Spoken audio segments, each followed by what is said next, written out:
In a quiet residential neighborhood on the outskirts of Hartford, Connecticut, stood Tom and Megan's warm home. On a weekend morning, the fragrant aroma of freshly baked pancakes drifted from the kitchen, and at the dining table, 6-year-old Sophia was earnestly talking about today's plans while carefully drizzling syrup with her small hands. "Mommy, can I see baby Lily today?" Sophia's big brown eyes sparkled with hope. Lily was the daughter of Megan's sister Jennifer, born just 2 months ago, and Sophia's first cousin. Megan worked from home as a freelance web designer. She tied her shoulder-length chestnut hair loosely back and smiled as she sat next to Sophia. "We don't have any special plans today, but I think Aunt Jennifer is probably busy." "What do babies do every day?" Sophia asked with a voice full of curiosity. "They cry, drink milk, sleep, and then get their diapers changed again." Her husband Tom joined the conversation with a coffee cup in hand. He was a physical education teacher at the local high school and always seemed relaxed on weekend mornings. "Sophia, you were just like that when you were a baby. But now look at you, such a chatty and energetic little girl." Sophia puffed out her chest proudly. "I can take care of babies. Mommy taught me. I can change diapers and give them bottles too." Megan felt warm inside, realizing how much her daughter had grown. Sophia had been born with a gentle heart and loved taking care of small animals and younger children. Even at kindergarten, she was known as the child who would rush to comfort anyone who was crying. Just then, Megan's cell phone on the kitchen counter rang. Jennifer's name appeared on the screen. "Good morning, Jenny," Megan answered cheerfully. From the other end of the line came Jennifer's slightly tired voice. "Megan, good morning. I have a little favor to ask. If it's okay with you, could you watch Lily this afternoon? I managed to get an appointment at the hair salon. I haven't had any time for myself in 2 months." Megan turned around and caught Tom's eye. Her husband shrugged and smiled, showing his agreement. Sophia had been listening to her mother's phone call and her eyes lit up when she heard "baby Lily." "Of course. What time are you planning to come?" "I'll come around 1 o'clock and pick her up around 4. "Thank you so much, Megan. David is on call at the hospital again today, and taking care of her alone is getting a bit overwhelming." Jennifer's husband David was a pediatrician at the General Hospital and always seemed busy. Since they married 2 years ago, Jennifer had been supporting the household as a stay-at-home mom, but lately she had been exhausted from caring for the newborn. "It's no problem at all. We're looking forward to it," Megan replied in a reassuring tone. "Sophia has been wanting to see Lily too, so the timing is perfect." After hanging up, Sophia jumped up from her chair in delight. "Yay! Baby Lily is coming. I'll help." Tom gently patted his daughter's head. "Sophia, babies are very small and delicate, so you have to handle them gently. But I'm sure you'll be a wonderful big sister." Megan began preparing for the afternoon, feeling the warm family atmosphere. Jennifer seemed a bit tired from parenting stress lately, and Megan wanted to give her some time to refresh, even if just for a few hours. Most of all, she was looking forward to seeing Sophia take care of Lily. At exactly 1 o'clock in the afternoon, Jennifer's car pulled into the Wilson family's driveway. Megan and Sophia were waiting at the front door, with Sophia jumping up and down, unable to contain her excitement. When Jennifer got out of the car, Megan noticed a change in her sister. Her previously bright smile had faded, and there were faint dark circles under her eyes. Jennifer had been a career woman working at a bank before marriage, but now wore the expression of an exhausted new mother. "Jenny." Megan hugged her sister. "You must be tired. How have you been lately?" "To be honest, every day just flies by. Lily is adorable, but with the nighttime feedings, I've been sleep deprived," Jennifer said with a forced smile as she carefully lifted the baby carrier from the back seat. David is so busy at the hospital that he can't help much. Sophia stood on her tiptoes to peek into the baby carrier. Wow, baby Lily is so tiny. Wrapped in a pink blanket, Lily was sleeping quietly with her long eyelashes closed. She had brought her tiny fist close to her cheek, looking like a perfect little angel. Look quietly, Sophia, Megan gently told her daughter as she took the baby carrier from her sister. Babies are sensitive to sounds. Moving to the living room, Jennifer placed a large diaper bag on the sofa and began explaining its contents. I've prepared 3 bottles of formula in the refrigerator. When you warm them, use the microwave for about 30 seconds. The diapers are size 1, and there are plenty of baby wipes.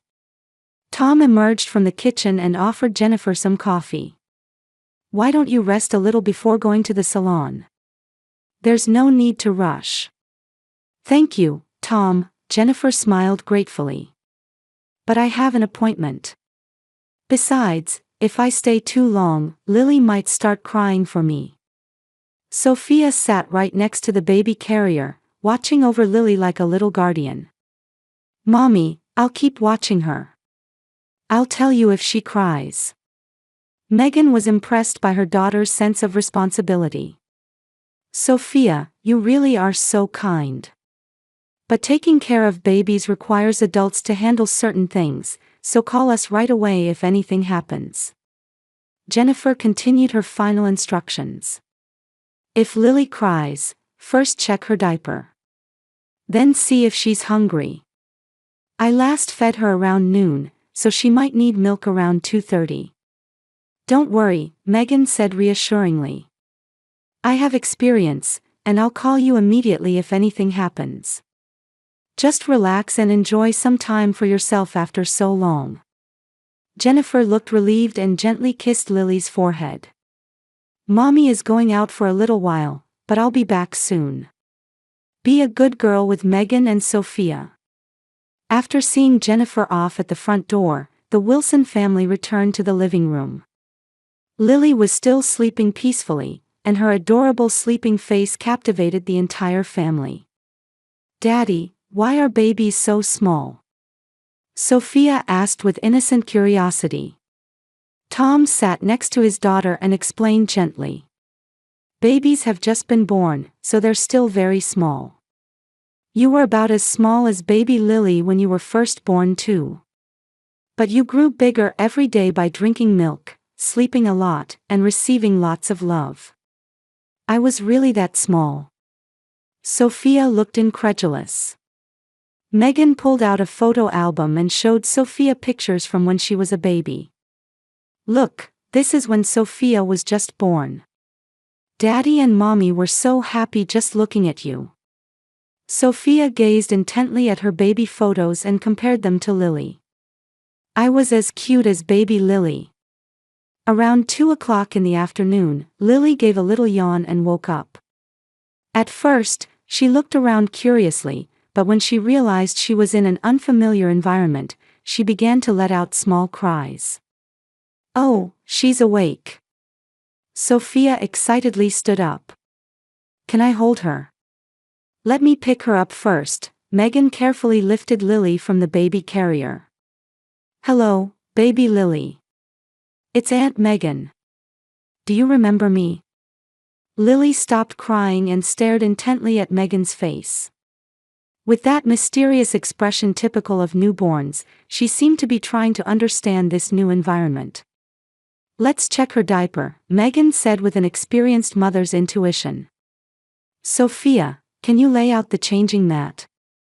Sophia eagerly took the necessary items from the diaper bag.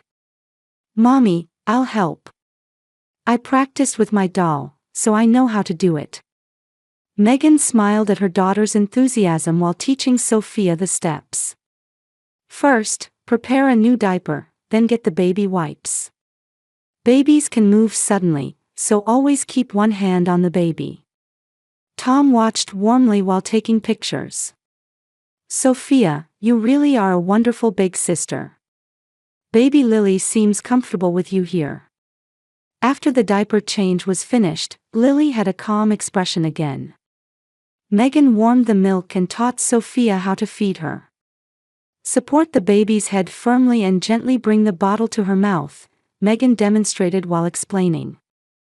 Sophia watched with a serious expression, occasionally saying gently, "You're drinking so well, baby Lily." Around 3 o'clock in the afternoon, the whole family sat on the sofa, enjoying a happy time centered around Lily. Sophia sang songs, Tom made funny faces trying to make Lily laugh, and Megan gazed lovingly at Lily. "When this little one grows up, she'll surely become best friends with Sophia," Megan said imaginatively. "The two of them will have so many adventures together. I'm going to teach baby Lily lots of things," Sophia declared with sparkling eyes. "How to walk, how to talk, how to draw pictures." Tom patted his daughter's head and said, "Sophia, baby Lily is so lucky to have such a kind big sister like you." A peaceful and warm atmosphere filled the living room, as if time had stopped.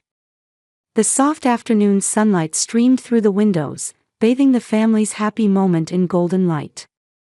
Around 3:30 in the afternoon, the family's quiet time in the living room was interrupted by Lily's small crying.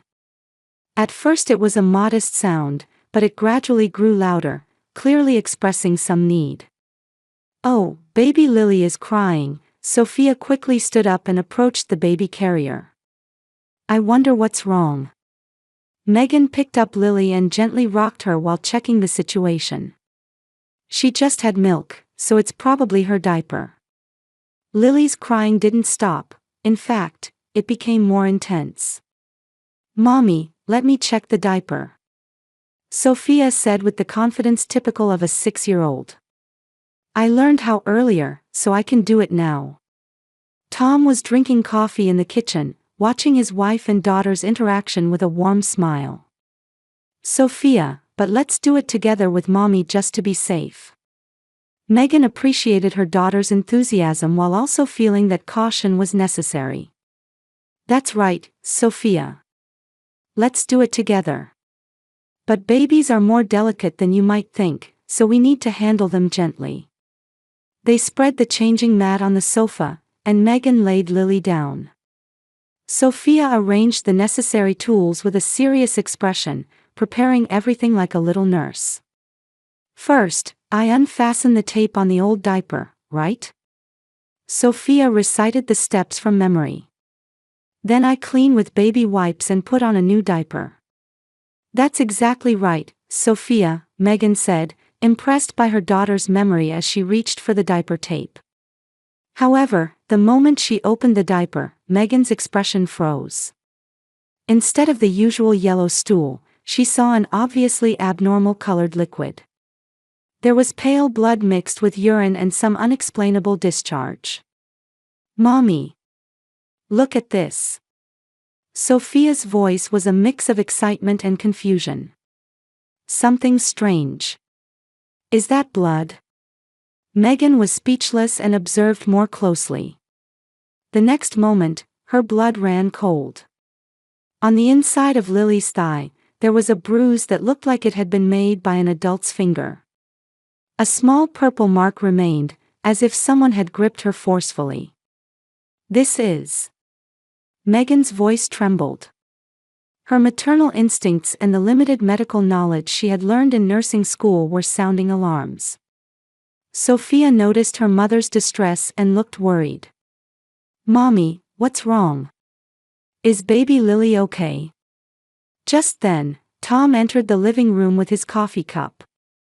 "What's wrong?" "Lily is still crying," his words cut off the moment he saw his wife's expression. "Tom," Megan's voice shook, and tears welled up in her eyes. "Look at this. Right now." Tom quickly approached the sofa and looked at what Megan was pointing to. As a physical education teacher and father, he had basic knowledge about signs of abuse. In that instant, the color drained from his face. "This is unmistakable," Tom muttered in a low voice.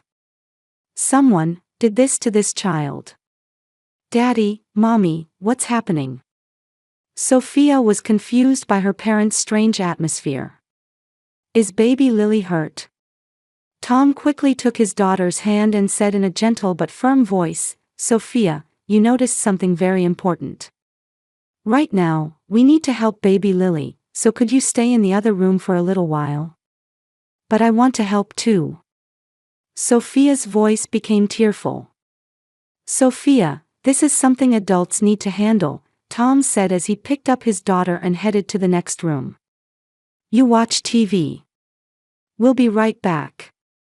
Alone, Megan took out her smartphone with trembling hands and took photos as evidence. She judged it necessary both as a medical record and legal evidence. Tears streamed down her cheeks, but she had to take the necessary action. Lily continued crying, and now her cries sounded like pleas of pain. Megan carefully put on a new diaper and lifted the baby as gently as possible. It's okay, Lily, she whispered through her tears. You're safe now. Auntie will protect you. When Tom returned to the living room, his expression was stern and determined. Megan, I'm calling 911 immediately. This is clearly abuse. But Jennifer is. David is a doctor. Surely he wouldn't. Megan was trying to face a reality she didn't want to believe. Because he's a doctor, he might know how to avoid leaving marks, Tom said in a calm but angry voice. And this time, he couldn't hide it completely. Tom took out his cell phone with shaking hands and dialed 911. As the phone rang, he took a deep breath. 911, what's your emergency? The operator's calm voice could be heard. Possible child abuse, Tom's voice trembled but was clear. A 2-month-old baby has obvious signs of abuse. We need medical teams and police immediately. Please give me your address. I'm dispatching an ambulance and police officers. Tom gave the address and explained the details. After hanging up, he sat next to Megan and embraced her with both arms. I can't believe it, Megan whispered through her tears. Did Jennifer know? Or? There's no point in speculating now, Tom comforted his wife. What's important is that Sophia noticed. If she hadn't been here, this child's suffering might have continued much longer. From the next room, Sophia's worried voice could be heard. Mommy, Daddy, is baby Lily okay? Megan took a deep breath and steadied her voice to answer. She's okay, Sophia. The doctor will come soon to examine baby Lily. The sound of sirens began to be heard in the distance. Megan held Lily close to her chest. When the ambulance arrived, the Wilson family's quiet residential street was transformed. Red lights illuminated the house windows, and neighbors peered out worriedly. Paramedics and police officers rushed into the front entrance, and the living room was filled with tense atmosphere. Ma'am, could you please explain the situation? Senior Officer O'Brien, an older female police officer, asked Megan in a gentle but professional tone. Megan wiped away her tears and explained the discovery in detail. My daughter was helping with the diaper change and noticed something abnormal. There was blood mixed with urine and bruising on the inside of her thigh. Michael Chen, the leader of the emergency medical team, carefully examined Lily. His expression gradually became more serious as he drew on his 20 years of experience. This is clearly damage from external factors. Immediate detailed examination at the hospital is necessary. Did you take photographs? Officer O'Brien asked. Yes, Megan offered her smartphone with trembling hands. I thought I should preserve it as evidence. The police officer confirmed the photos and made eye contact with her colleague. I'll contact Child Protective Services. Please give me the contact information for this baby's parents. Tom provided the contact information for his brother-in-law David's workplace, St. Mary's General Hospital, and Jennifer's cell phone number. My sister should be at the beauty salon. Her husband is a pediatrician and was supposed to be on call today. In the ambulance, paramedic Chen measured Lily's vital signs while explaining to Megan, "Your daughter's observation skills were remarkable. If this condition had continued, this child's life could have been at risk." Sophia was taken to her grandmother's house, and Megan and Tom accompanied the ambulance to the hospital. Upon arrival at the hospital, detailed examinations by specialists began in the pediatric emergency treatment room. Dr. Sarah Wilson explained in a heavy tone, "Unfortunately, these are unmistakably signs of abuse. There's also internal damage, suggesting ongoing abuse." Megan collapsed into a chair, and Tom punched the wall with his fist. "How could we not have noticed?" he blamed himself. "When the abuser has medical knowledge, discovery is extremely difficult," Dr. Wilson said consolingly. "Thanks to your discovery today, this child has been saved." Around 5 o'clock in the afternoon, Jennifer rushed into the hospital. Despite her newly styled hair, her face was pale. "Lily. My baby." Jennifer tried to enter the treatment room but was stopped by Officer O'Brien. "You're Jennifer Harrison, aren't you? We'd like to speak with you about something." The officer's voice was stern. "What about? What happened to Lily?" Jennifer's voice trembled, but there was something theatrical about it. Megan felt uncomfortable with her sister's attitude. "Jenny, do you really not know? Lily had signs of abuse." "That's impossible." Jennifer shook her head violently. "David is a gentle person.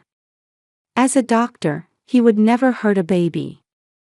However, her voice trembled slightly, and she tended to look down. Officer O'Brien, with her experienced eye, sensed that Jennifer was hiding something. Around 6 o'clock in the afternoon, David arrived at the hospital. At 34, he had refined features, and his white coat gave an authoritative impression. "This is a misunderstanding," David claimed in a calm tone. "As a pediatrician, I'm in a position to protect children's health and safety. Being suspected of such things is insulting." "Then how do you explain these injuries?"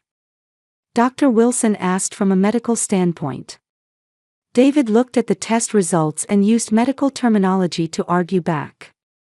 "Newborns have thin skin and can bruise easily from minor irritation. This could have occurred during routine care."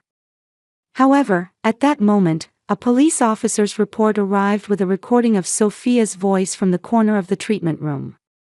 Officer O'Brien played the recording.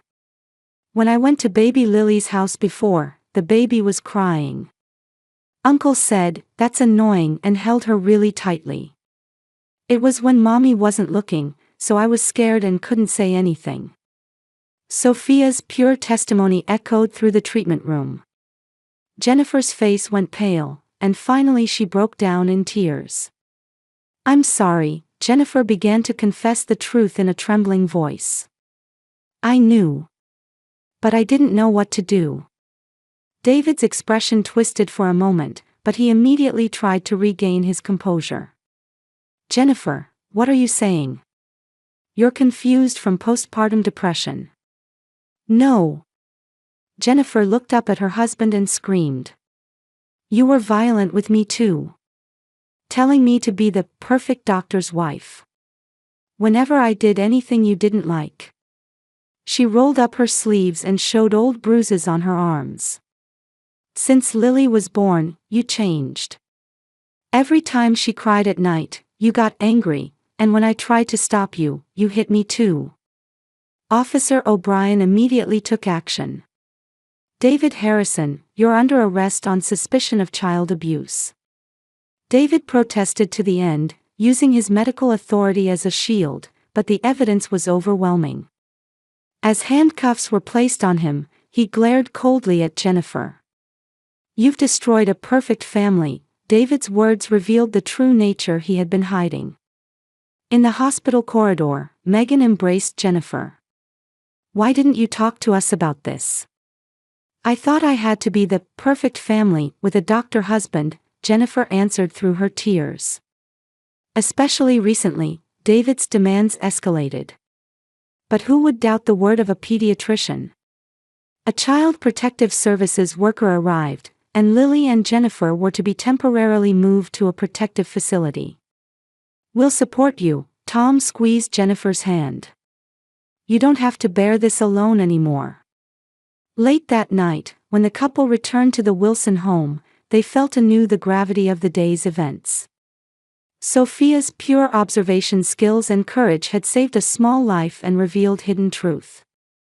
"What should we tell Sophia?" Megan murmured in an exhausted voice. "The truth, within the range she can understand," Tom answered.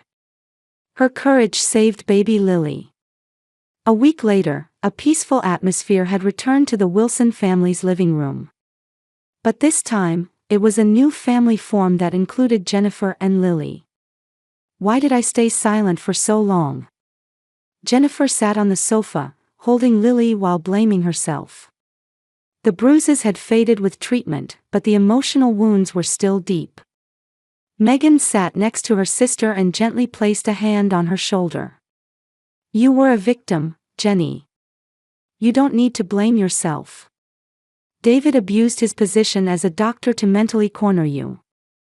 Sophia sat on the floor, gently holding Lily's tiny hand. "Baby Lily, you won't have scary experiences anymore. I'll always protect you." Tom stood by the window, looking at the garden and said, "Sophia, without your courage, this situation wouldn't have been discovered. You're a real hero." "I didn't do anything special," Sophia shook her head. "I just told Mommy because baby Lily seemed to be in pain." Megan was moved by her daughter's purity. "That's the most important thing, Sophia. When you see someone in trouble, tell an adult. What you did was perfect." Family counselor Dr. Emily Reynolds visited the Wilson home twice a week. "Jennifer, recovery takes time. But now you have a strong support system. Let's take it step by step without rushing." 6 months later, on an autumn afternoon, a small celebration was held in the Wilson family's yard. Lily was now 8 months old and could crawl around. Sophia eagerly played with Lily, taking care of her like a little mother. "Come here, baby Lily," Sophia clapped her hands and called out. Lily laughed happily and crawled toward her big sister. Jennifer had moved to a nearby apartment but visited Megan's house almost daily. "Megan, if it weren't for you all, I don't know what would have happened to us. We're family, so it's natural," Megan smiled. "Besides, having Sophia be Lily's big sister makes us happy too." Tom was preparing a barbecue in the yard, feeling the growth of his family. "Sophia, thanks to you, we learned the true meaning of family. That love and trust are more important than blood relations."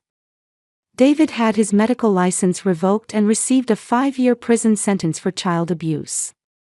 In prison, he was despised by other inmates as the doctor who hurt children and often spent time in solitary confinement. In sessions with the prison counselor, he was beginning to confront the abuse he had suffered in his own childhood, but Jennifer had firmly decided never to forgive him. At dinner time, the family conversation around the dining table was filled with hope.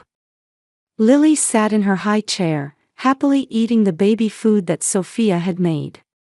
"Next month, baby Lily will have her first birthday," Jennifer said, gazing at her daughter. "I'm so grateful she's grown up so healthy." "Let's have a big birthday party," Megan suggested. "Sophia will plan it for us, won't you?" "Yes." Sophia's eyes sparkled. Pink decorations, a flower cake, and then. Tom listened to his family's laughter and thought about how his 6-year-old daughter's pure heart and courage had transformed hidden darkness into light.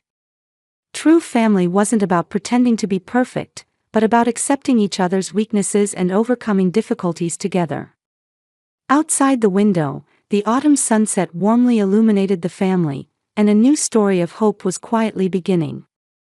A family bound by true bonds that transcended blood relations would continue walking forward in love and trust.